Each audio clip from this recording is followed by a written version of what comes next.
各位聽眾，前邊講過3種修心，第一種見無常嘅修心，第二種呢就諗下，我哋落喺名言蓋嘅時候，即使以為安樂嘅嘢，其實都係短暫嘅。第三種就諗順緣，好嘅嘢會變壞，壞嘅嘢會變好。好嘅嘢可能係壞嘅因，壞嘅可能係好嘅因。咁樣我哋嚟睇嘅世事，睇自己嘅處境，就會心安理得。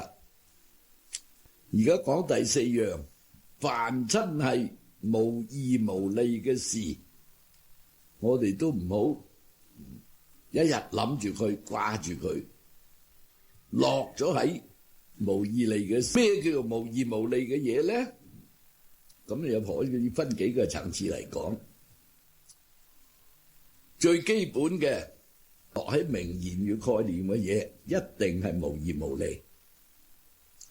無義就冇意思嘅，無利對大眾無利益，唔係話淨係對自己無利益。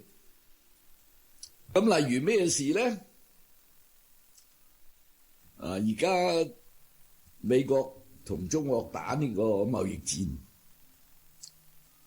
美國一定話佢自己啱嘅。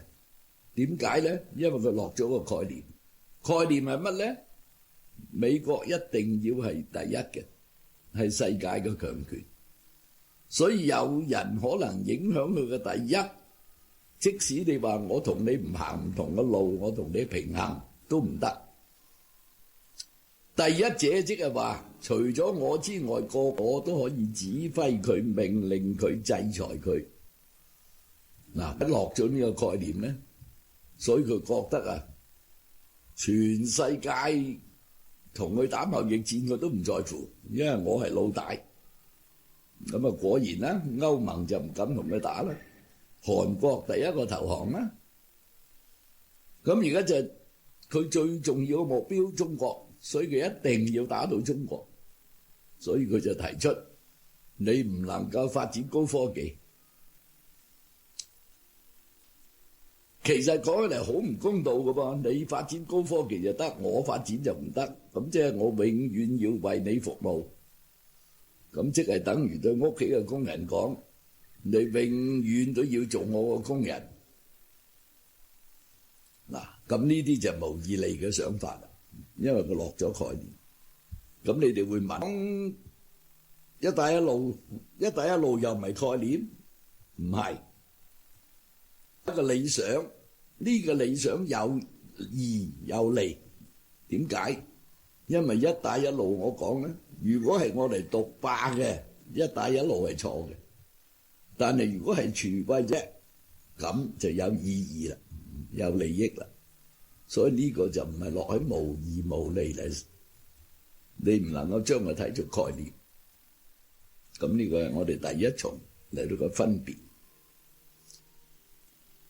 所以我哋做人啊，有個目標，有個理想。呢個當然係你嘅理想又要正當啦。你而家有好多人嘅理想就淨係希望發達、發財，仲要發得好快。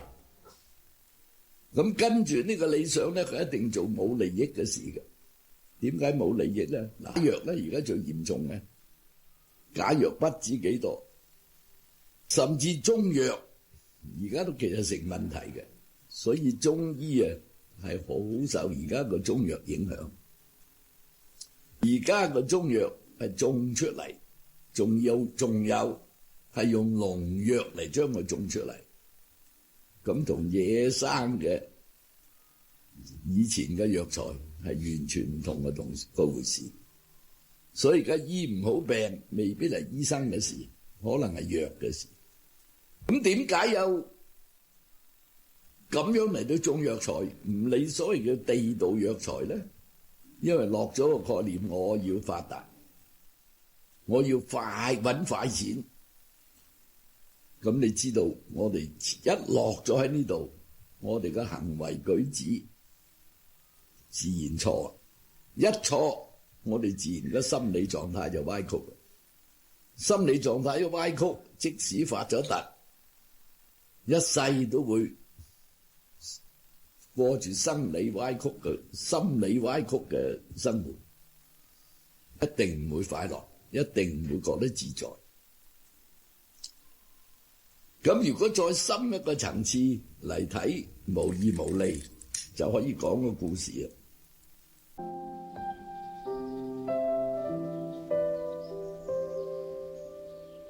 乾隆皇去到江南金山，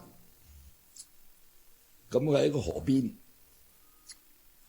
乾隆皇就問個主持：哇，船來船往，每日究竟有幾多隻船啊？咁個禪師同佢講2隻。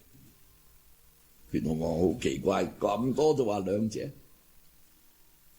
佢話1隻係求名，1隻係求利，所以佢哋咁忙，無非係求名求利啫，所以係2隻船。咁啊，乾隆皇就對呢個主持好佩服佢咁講。後來啲人咧再加多一句落去，佢話就紀曉嵐啦，聽見乾隆皇咁講，又去金山寺，又去睇船，又同個主持問幾多隻船，個主持話1隻。誒，點解1隻啊？唔係2隻咩？佢1隻。求名就為咗求利，求利就為咗求名，2隻冇分別，所以係1隻船。紀曉嵐一諗，係噃。佢話嗱，例如你寫咁多著作，所以你有咗名，有咗名，你亦以為係淨係求名，其實你嘅地位跟住高咗啦，所以你嘅利又多咗啦。紀曉嵐好佩服，咁就翻去嗱，呢個故事而家呢一句就做出嚟嘅，乾隆皇問就係真嘅。咁啊到個和珅啦，和珅去，我又去問下個和尚，咁話幾隻船啊？冇船，咁多船都話冇船，你又唔係1隻，又唔係2隻。佢話事主冚唪唥係空嘅，乜嘢事會空嘅，所以係冇船。咁個古仔就話和珅俾嘉慶困住監嘅時候，佢仲好定，因為乾隆皇俾過一封密旨俾佢，佢話將來你有大嘅官非咧，就攞呢張密旨出嚟啦。咁佢個張密旨捲到實封咗，佢自己都唔知講乜。咁啊，總之叫人遞上去，再加上咧佢個新郎嘅家姐，所以佢好定，又係親戚，又有密旨。好啦，到時候欽差嚟到，叫佢服毒或者自縊。佢話點解我會死啊？咁意全屍3個字，即係唔好斬頭，唔好凌遲，等佢死啊全屍死，所以咪俾服毒咯。所以唔係咩咯？呢個係真嘅，呢個古仔就將呢段真嘢擺落去。咁和珅咧就話：唉，怪唔得金山寺啲船係冇船啦，完全到頭而家空晒。和珅真係空晒，佢負責抄家嗰啲官都發咗達，再繳上去俾皇帝嘅嗰啲錢比國庫仲多，已經貪咗一重啦，交翻俾皇帝嗰啲錢仲多過國庫，結果點呢？咁所以而家我哋如果着意於求名求利，將求名求利當做有義利嘅事，全心全意乜嘢理想都冇，淨係求名求利，你其實真係坐一隻空船嘅。到時候你會人在天堂，錢在銀行。咁呢個一個層次。最高層次嘅無義利就唔係啦，最高嘅層次嘅無義利就係我而家嘅諗嘅嘢，我而家做嘅嘢有冇落喺貪嗔痴嘅範圍裏邊？呢個層次就高過講落喺呢個名言概念啦。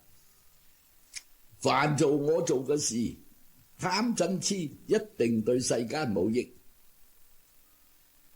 所以啊，好多人話我點解反對而家講嘅民主咧？呢個就係啦，我反對嘅唔係民主，我係反對而家啲人講嘅民主。而家民主就變咗句口號，實際上啊，你喺美國生活，你喺加拿大生活，嗱，例如普選，我兩度我都選過，我真係唔覺得呢個普選點民主，完全係製造一個名言概念俾你，點樣宣傳咯？所以好多錢做宣傳工作㗎，唔淨止上電視賣廣告，仲有好多說客，仲有好多人而家網啦，喺網嗰度捧。其實一上台之後，完全唔係呢回事。嗱，台灣人就講緊呢樣嘢。蔡英文當時上去好好㗎，競選總統嗰陣時，我維持現狀，我維持現狀嚟發展經濟。我使到范親同國民黨佔一啲邊嘅，一定打擊佢。黨產、婦女會，仲有個農會，嗰啲錢沒收晒。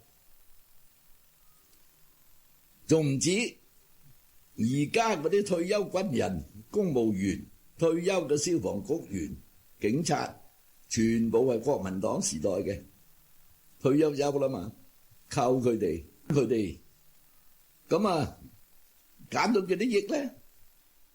減到40幾億，而自己浪費嘅係8000幾億，咁所以受到反對。